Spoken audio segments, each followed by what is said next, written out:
La grande ablution. La façon admissible.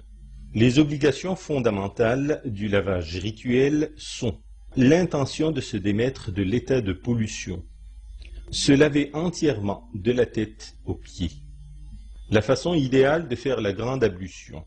Il est recommandé aux fidèles qui veut se laver dans un but religieux de commencer par dire « Bismillah », puis de se laver les mains jusqu'aux poignets 3 fois avant de les introduire dans le récipient, puis de verser de l'eau dans sa main gauche et d'utiliser afin de se laver les parties intimes.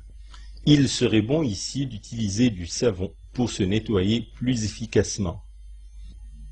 Puis se relaver sa main gauche au savon, puis de débuter son lavage par les organes que l'on lave habituellement lors des ablutions. Maïmouna, l'épouse du prophète, sallallahu alayhi wa sallam, raconte que ce dernier se rinçait la bouche et les narines, puis se lavait le visage et les mains jusqu'au coude.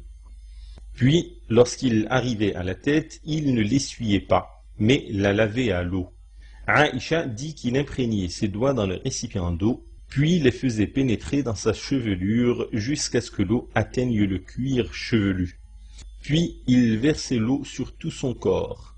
Il est recommandé, jugent les juristes, de se frotter en même temps les différentes parties du corps, en débutant par le côté droit et en insistant sur les aisselles et le nombril. Puis, enfin, il se lavait les pieds.